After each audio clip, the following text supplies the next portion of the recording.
to this year's All-Star game, but they've also spent more than a third of the season outside the top half of the East playoff bracket.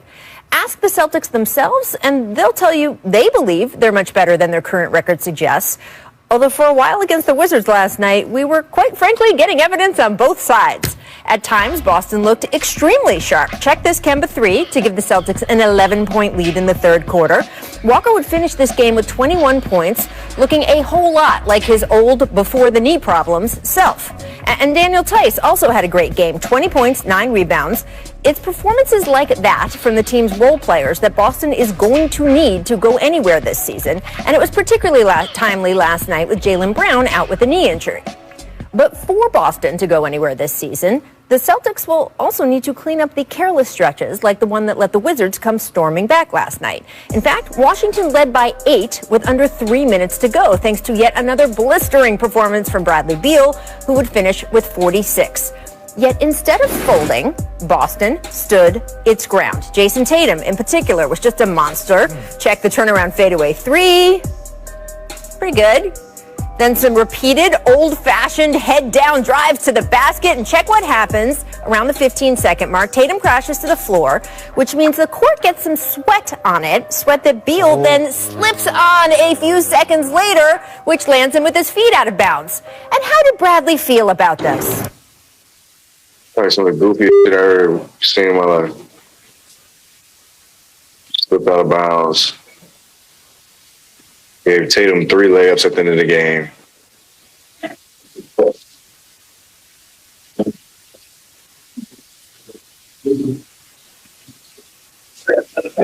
I'm pissed off.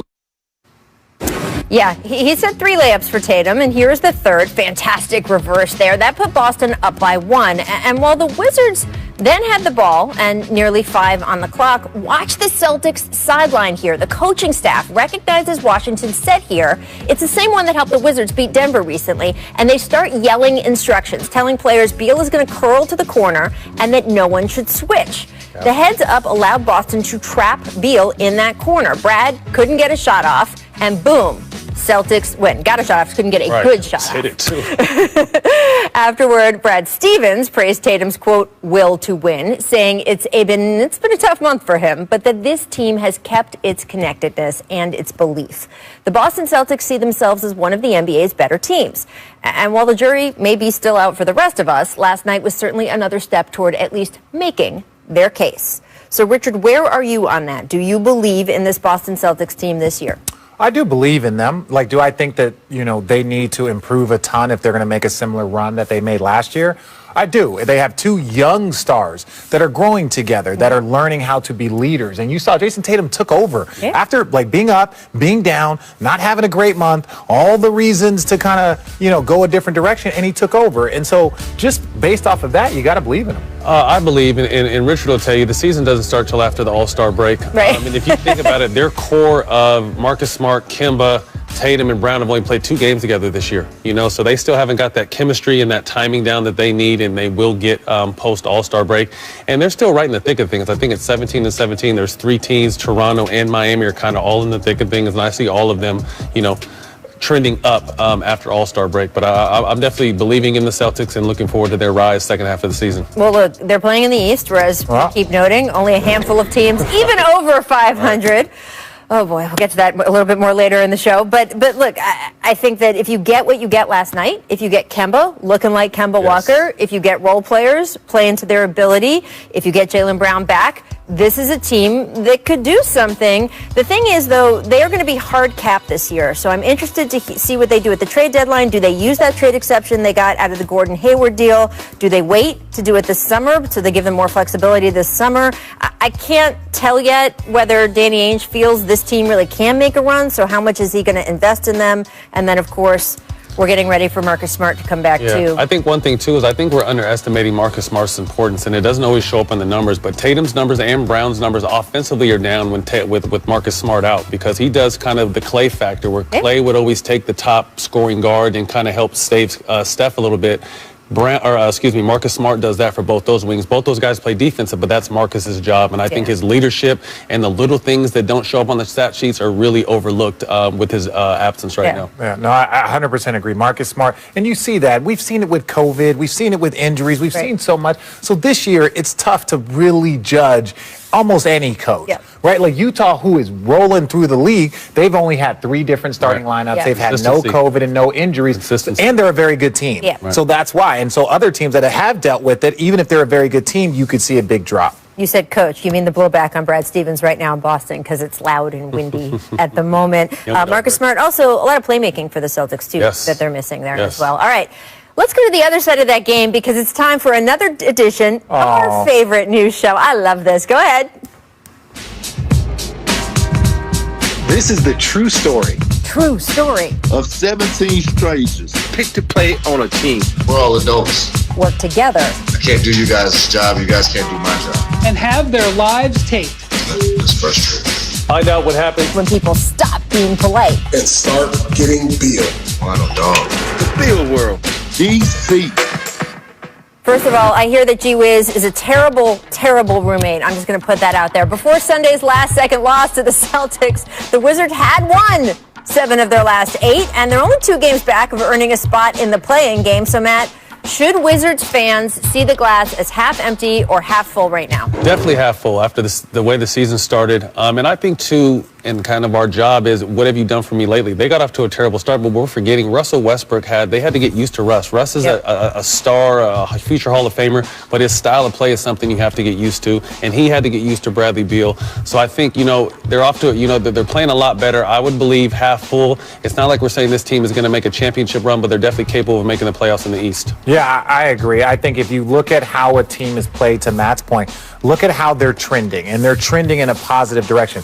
That being said, 11 straight games of scoring 40. And so that's got to be. That's got to be. Let's actually say the stat for the people. So Bradley Beal has the last 11 games where he has tipped over 40. The Wizards have lost, which is not shockingly an NBA record. It's not an NBA record? I mean, I'm sorry, that is the. I'm about to say, I was like, who scored more than that and didn't win a game? It's Monday, and I need more coffee. It's okay, but that to me, there might be something in that stat. Like, there might be something in that stat. Now, I'm not going to, get on Bradley Beal or say this, but 11 times? I'm sorry, if I'm doing something 11 times and it's not working, I might change. What else do you want him to do? I'm just saying, I might change my approach. Well, there's an interesting stat. I did my show this morning, and we were digging a little bit. When Donovan Mitchell shoots just under 20% or 20 attempts a game, they're 15-1. When he shoots 22 attempts per game, just that's 2.5 shot attempts per game. Right. They have the record is a lot different. So there's that thin line between attempts and numbers for leading players that kind of tilt whether they're going to win or lose. Yeah, and that's the thing. It's like, if it's like, I'm not saying not to go out if you're cooking to go He's supposed to try to score 50 every night. Every night. That's his job to do. But it's like, okay, maybe take a different approach to that. Because 11 straight times at 40, that's not just a random thing. That means that, you're scoring, you're doing a lot, but it's not generating team wins. Yes, that's all true. But it also does get back to what you were talking about in the Celtics part of this discussion, which is they have had a crazy number of starting lineups, hit hard by COVID. And obviously, I think it's hard to get in a rhythm with your teammates for the kind of stuff you're talking about. Yeah. I think a lot of games, Bradley has just been like, I guess it's just me. I'm going out there. Hey, there I go. Yeah. Beal World DC, an excellent show within the show, brought to you by The Jump. And I hear that the Real World New York that started off the Real World on MTV, they're having those guys come back and live in the house. Was that like Puck and those guys back in the day? Teenagers. So before that, the first one, the original one in New York City. Puck was San Francisco. We'll do a little education during the commercial break for the youngsters. Coming up, the Clippers went cold down the stretch against the Bucks on Sunday. Is this another example of why they need an upgrade at the point guard position? Suns Wolves, Anthony Edwards coming up with the steal. Gets way up for the flush here. Take another look. I want to see him in the dunk contest. I think. Come on. Later in the half, steps back on Dario Saric. Well, I know, but he is the number one.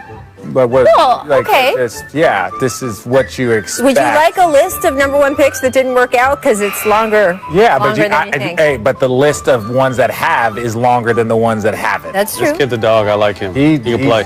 And he's just learning. He's still got a lot to learn. He's still too. learning. And that's a tough look. Anytime You know you're drafted into that kind Maybe of it's situation. the music that's making me fall asleep. Maybe it's this music. Like, these are not Richard, music for highlights. I cannot tell on a given day what's going to make you fall asleep. I just know That's it's true. likely to be something. Miss mopping. That's excellent out of the production team. Thank you. Keep your eye on the defender trying to catch up. Hey, these are serious. I remember, like, when you fall, like, in traffic is coming too, like, you got to really prepare yourself not to slip and hurt yourself. Okay, but scary. you get the little It's- slip and slide vibe here. I miss slip and slide. Yeah, that's from... Hey, this is what decided the Wizards game. That's true. A little sweat on the floor, and there you go. Hey, my dad used to make us put the slip and slide on the cement driveway because he loved his grass and our terrible... No way. Oh, yeah, it was rough. We had to put towels and blankets at the bottom so we didn't go in the street. But you still did it. Oh, yeah. Put soap on it. You put soap on the slip and slide. Ooh, it's a new level. That's Level got to be fun. slick. Oh, yeah. Oh, you put like dishwashing soap? Yeah. And yet your twins have like the luscious Oh, yeah. grass to slip and slide little on. different world. Yeah. That's how it works. Make goggles. Back to Minneapolis. Check out this crazy dish to the corner from Karl Anthony Towns. Ooh. English on that.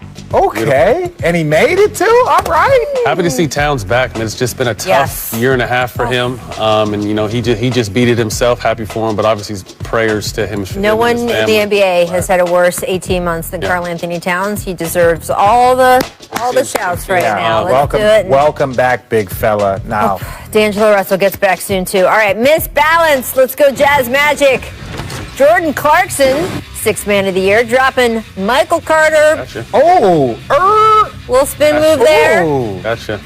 no. Hey, it's crazy to see all these young Lakers doing so well in other places. And it's not even it was the Lakers situation this year. You're not really able to spread your wings in situations like that when there's superstars there. So you see Julius Randle having a career, Brandon Ingram, Jordan Clarkson. Happy for these guys. Well, and that's also why Kuzma signing that contract was big, because his agent could have looked as like, look at all of these other players that were on the Lakers that were that are balling in All-Stars now. Yeah. So, you know. Well, Kuz could have gotten more money if he waited could've. until he was a free agent. Yeah, that's what I also. said. And he said, I love what he said about this. He and I had a conversation about a week and a half ago. He said, look, you can't buy getting a championship. You can't buy, hey, I get to live in LA. And you can't buy, hey, I got to learn from LeBron and AD. He goes, if I got more money, I still wouldn't have somewhere else. I wouldn't have been able to buy all those things with the extra money. I think he's absolutely right. Still making a lot of money, by the way. That living in LA is big for him. He loves the LA. He loves LA, yeah. Still a big bag. Make footwork. Cavs Sixers. Check out the footwork from Embiid over JaVale McGee. Cut it out. We've never seen Hakeem could never. We've never seen a big guy with the ball on a string. We've never seen a big guy with the ball on a string like Embiid. You know, Boogie can do a lot of in and out, but I think Embiid is more fluid and smooth with his ball handling into his rhythmic moves. It's insane. Rockets fans, it's at RJeff24 if you want to have issue with that Hakeem comment. That move we never saw Hakeem do. The dream shake. Footwork. The dream shake, yeah, the footwork is all there. And look, if Hakeem was in today's age, he'd probably be Joel Embiid. At RJeff24. Let's discuss the great game between the Clippers and Bucks Sunday afternoon on ABC. The Clippers were up 100-96, 4 minutes to go, so up 4 with 4. But they failed to score another point and ended up losing by 5.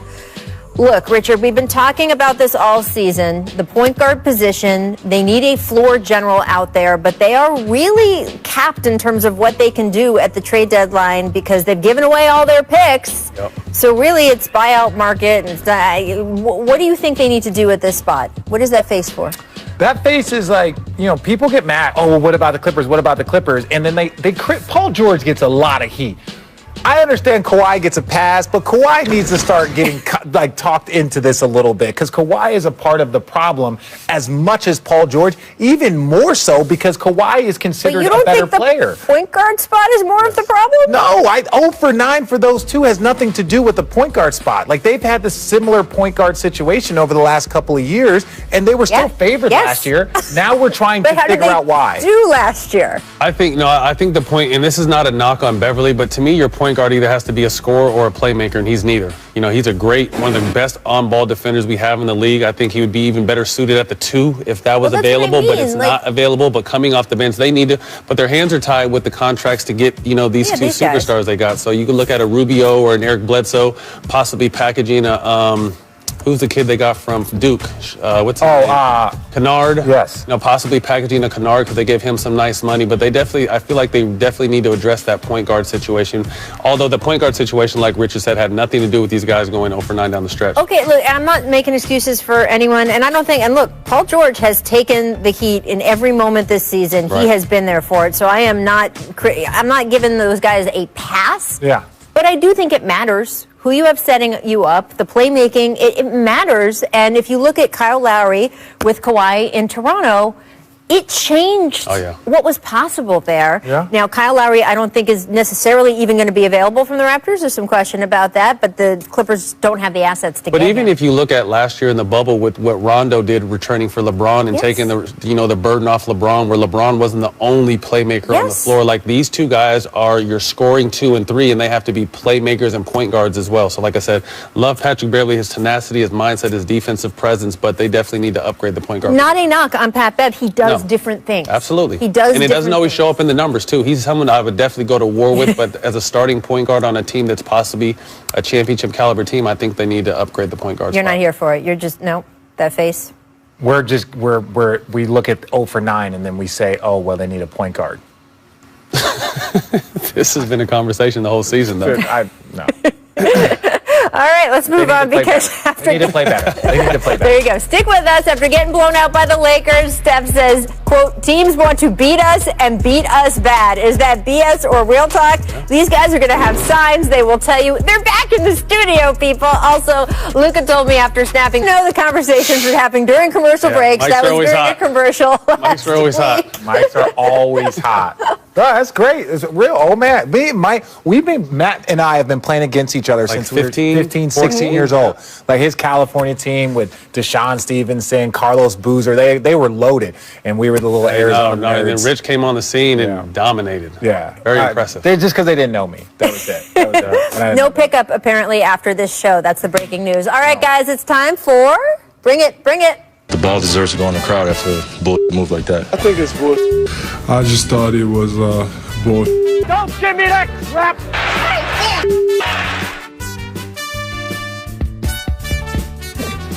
Young Doc Rivers gets me every time. Is it BS or real talk? Let's start with John Wall and the Rockets. Took a 49-point home loss to the Grizzlies last night. It was the largest win in franchise history for Memphis. Yeah, I would think so.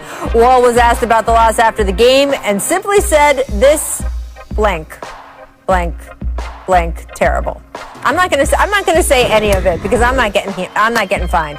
Like Marshawn Lynch. BS or real talk? That's 100% real talk. Real talk. I think this team, after James left, they wanted to show that they're a worthy team and can do, and they played well for a little while, but I think reality set in. Christian Wood's injury, departing with DeMarcus Cousins. Mm-hmm. Don't be surprised if this is a completely rebuilding mode post-trading deadline because you can still get some for Victor Oladipo. A lot of teams are talking about P.J. Tucker. This team can look completely different at the end of the trade deadline. I think that they are one of the teams that could be really terrible down the stretch, but make the postseason next year. Yeah. Right? I think they are. I think you get Christian Wood back. He has a summer. They can build out. They can get some assets for some of these guys that a lot of people want. You're going to get a top 5 draft pick, and then all of a sudden you could be out of rebuilding mode. So I think Houston's still in the spot where this could be a small window of terrible basketball, and then they could be back next season. I love that Wall has bounced back, though. I'm just happy for him individually because he's been through so much the last 2 years as far as trying to get his body back on the court. Absolutely. And your point about the trade deadline is interesting because this is a year with the play-in tournament.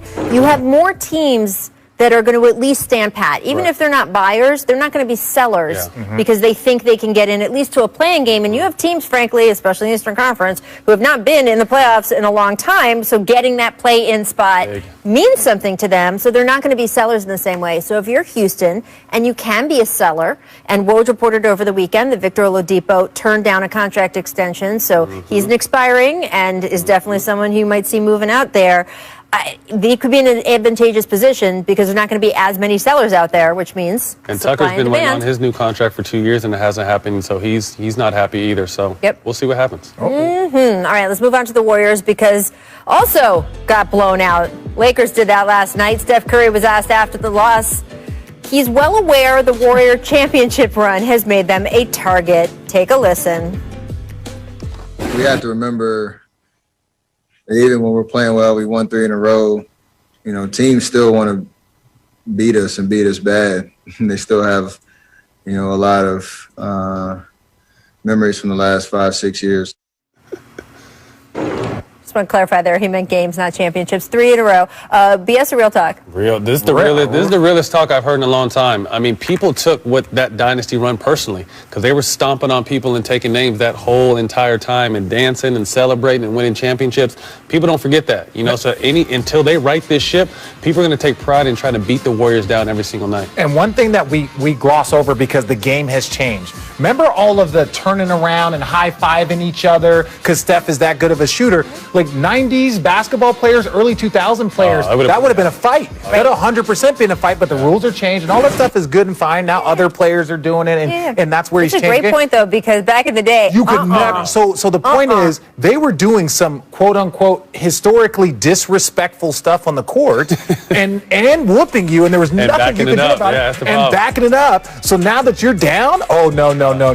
We're going to put that gas pedal. I don't care how far you are down. We're going to keep that gas pedal. And when I say that he was doing disrespectful stuff, that's part of the game. Like, it's cool. It's a bat flip. It's whatever. But 20 years ago, 10 years ago, remember it. They would never been allowed. So there's still a little some old heads in this game that want to put it on them for the show. Matt, what was the flip for you? Because you both played against those championship teams, and then you played on one of those championship teams in terms of experiencing how the league saw them from the inside and outside. It was frustrating because you couldn't really do nothing with them. I mean, you can get as mad as you want, but Steph, Clay, KD, and Draymond orchestrating, you were at their mercy. And like I said, everyone remembers that, and getting a chance to join it and see it. It's even funner being on that side. Well, of course it is. Yeah. But Matt was doing some of that disrespectful stuff, too. As long as Steph has a Warrior jersey on, they're going to be a target. Yeah, that is true. All right, Luka Doncic led the Mavs with 27 points as they beat the Nets on Saturday. After the game, I asked Luka about a notable comparison that we're starting to hear between himself and 3-time MVP Larry Bird. Take a listen to what Luka said. Luka, one of Larry Bird's old teammates, Cedric Maxwell, has been calling you Larry Bird reincarnated. And your coach, who also was a teammate of Larry Bird, told us this morning that he does see the resemblance. Have you looked at old film of Larry Bird? Do you see the similarities yourself? I mean, yeah, I looked at it. I saw a lot of films how he played, but you can't compare me to Larry Bird. All right, guys, I want to make clear in that question, this was not like us at ESPN making this comparison. This was first Cedric Maxwell and then Rick Carlisle agreeing that he sees some of it, Larry Bird's old teammates. Do you think Luka's right that you can't compare him to Larry Bird or that you can compare him to Larry Bird? Ooh, split. I think you can. Okay. And not from a championship overall career perspective. Larry's one of the greatest players we've ever seen. But like Cedric Maxwell said, he's a 2K version of what Larry Bird would be with all the footwork and the ball handling, his size, his ability to get a bucket at any time. I think it's high honors when former teammates of one of the greatest players we've ever seen can compare a current player to him. And it's factual. When we do it, it's a little different. We never played with Larry, don't know Larry. But when guys that played with him and went to war with them can give you that kind of compliment, I just think Luka's being modest. I think Luka's being modest, and rightfully so. He should be modest only from a place of, like Larry Bird, we know this. If Larry Bird, had the three-point line, all the things, if the game would have been different, who knows what Larry would have been able to do, because he was one of the greatest shooters that we've ever seen. Like Steph, Clay, him, Reggie, Ray, he's in that category. Luka's not quite in that category. As far as being a big player that moves at a different pace but controls the game, there are so many similarities to the game, but to compare him, you start to look at legacy versus who he is right now. Now, Luka's got a long way to go before he could be in a conversation with Larry Bird. But are there skill similarities?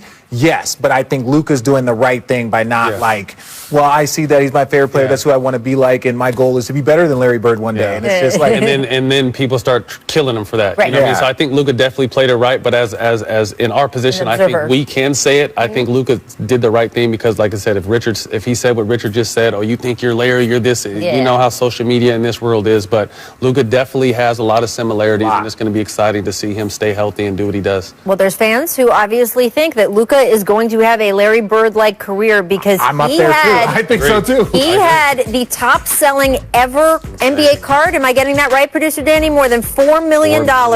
Crazy. No rookie card has ever sold for that much, or no card ever has ever sold for that much. Yeah. That's crazy. You know what's funny is I got a text from Gary Vee, the guy that's on social media all the time, maybe 6 months ago. He said, Matt, buy trading cards are about to explode. And I looked at it, saw it, okay, I don't have time to buy trading cards, and now it's all you hear is how expensive and how, people are buying portions. People are buying portions of trading cards. Yes. So there could be 10 of us, and we will buy that card, and then let it sit there, and then let it increase. You're like, there you go. Our friend Dave McMenamin on his IG feed is always going through the trading card stuff. There you go. Someone just spent $4 million. Crazy. Coming up, Giannis Antetokounmpo and the Bucks have won 5 straight after losing 5 straight. Hard. After, I think, winning 5 straight. It's been an up-and-down season. They win their 5th game in a row. I'm just trying to have fun every possession. And that's what I've been doing the last couple of games. That's what I'm going to keep doing for the rest of my career. Giannis downhill, slams it home. Some impressive numbers the last several games for Giannis. 36 today on the heels of a 38-piece, a 37-piece, and another 38-piece. Tell me what you gonna do to me. That wingspan. Woohoo! Let's check out who was in the zone, brought to you by AutoZone. Oh yes, it was that man you just saw. Back-to-back MVP, Giannis Antetokounmpo. Been on a tear his last 5 games, averaging more than 35 points per game, 14 rebounds, 6 assists, 2 blocks, and a steal. That's a lot. Those are MVP numbers. Those are video game numbers. But I think Richard just hit it. I think he's taking criticism. We've given him criticism because his lack of growth in the playoffs, and I think that's what's going to happen. Is everything's going to be judged by what he does moving forward in the playoffs. He puts up video game numbers, but I think as fans and as someone who loves the game, you want to see the growth and assertiveness in that fourth quarter, knowing that they can get there. Well, we'll get there. Just give him this week. He was named East Player of the Week, so we'll give him that right now. That just happened in the last few minutes. My bad. I jumped ahead, guys. Apologies. That's all right, because we have Eric Woodyard joining us now. What up, Eric, thanks so much for being here. Covers the Bucks for us, of course, and the Bucks have now won 5 straight after losing 5 straight. They also had another 5-game winning. They're up and down this season, but we've heard Eric over and over again. This is all about making adjustments to make them more flexible for what Matt was just talking about in the playoffs. So what have they actually been doing? Number one, it's a change in mindset. We've said it over and over, but it's serious. This team has really changed their mindset. After they lost that 5 straight games a couple weeks ago against Toronto, Giannis came back into the facility the next day and he said, I know who we are. I'm going to embrace it. He never ran from it, never criticized guys, stepped up and really took responsibility. And everybody, after speaking to them last night, I asked them, Drew Holiday, Chris Middleton, Giannis, how did they see that moment of when they lost 5 games as helping them? And they're playing right now, but they're looking more so towards the future. And they embrace that process, and I think it's helping them now. Well, Eric, I know you spoke to Drew Holiday about his extended absence. That was, of course, due to the health and safety protocols. So what has his return specifically meant to this team? They got him in this offseason for a reason. He confirmed last night that we only knew it was the health and safety. He confirmed that it was COVID-19. He beat that. He had symptoms, and he said the same thing. He said and watched this team, and he saw it being a learning lesson for these guys. And him coming back, he brings so much. He handles the ball great. He defends well great. And you saw when he was out, they really struggled in that ball handling role. They had to even move DJ Augustine into a starting lineup, and they really struggled without him. And now that they have him back, I think you'll see this team. They're playing with that joy and passion. You saw Giannis with the big dunk last night, and he's just a smile on his face that you don't see often. Yeah. And I think that's really gave these guys a bump. Yeah, no, I agree. My thing is, you look around the league. We were talking about the Clippers needing a point guard, and whether we agree or disagree. But you look at what the Lakers, when the Lakers lost Schroeder and Anthony Davis, they fell apart. Right now, there's other things that are going on, but Schroeder's been back. Don't underestimate the Dennis Schroeder. That's what I'm saying. All of a sudden, they won 2 games in a row. So getting Drew Holiday back for this Milwaukee Bucks is huge. Don't be like, oh, well, they still have Giannis. It's like, no, everyone has their role, and when a major role is missing, it can cause problems for your whole team. Yeah. Excuse me for jumping ahead a little bit earlier. But you just like to see it. Like I said, I think we're looking for more assertiveness down the stretch. That's kind of been the knock that we, in a playoff series, you can make your adjustments and kind of neutralize Giannis. We want to see regular season Giannis in the playoffs. And I think he knows that now. The team is aware of that, and his mindset is more focused on that. So I'm excited to see what he do because his numbers are incredible. Like I said earlier, you know, we knock him a lot, but he puts up video game numbers every single night. But now we just want to be able to see that translate to the playoffs. And if he's able to do that, that's when, you know, you really start talking about legacy for him. Yeah. Superstar. It's funny because it is all about the playoffs with this team, but we criticize them in the regular season as well. So they almost can't win. I think they're just approaching it that mindset, you know, win 5, lose 5, win 5. You know, this 2 weeks ago was panic mode. You know, now they're one of the hottest teams right now. So I think they're keeping that in mind and exactly what you're saying. I think, you know, they really want to make their mark when it matters. I keep saying it on the show. We cannot tell the Bucks for 2 straight seasons, hey, what you did in the regular season doesn't matter. Yes, you can. And then say, oh, what you're doing in the regular season, RJ that matters said, so yes, much. you can. Yes, you can. There you go. I talked to Giannis after a game, I think 2 games ago or something, and just about what it took for him he's so competitive, right? I mean, he's famously one of the most competitive guys in the NBA, to not focus every game on we have to win this one individual game, but instead to be willing to try stuff out, even if it didn't work. And we saw a couple games where it didn't work, right? He said he was willing finally to let that go, to sacrifice maybe a couple wins here or there so they are better. Talking about finishing, exactly like Matt is speaking about. We'll see if they get there. Eric, thank you so much for joining us. It's always good to talk to you. Here's our distant replay, guys. This date, 2012. It's the Heatles. Oh, you know. Oh, You know what I wish sometimes is I wish I wasn't playing during that time so I could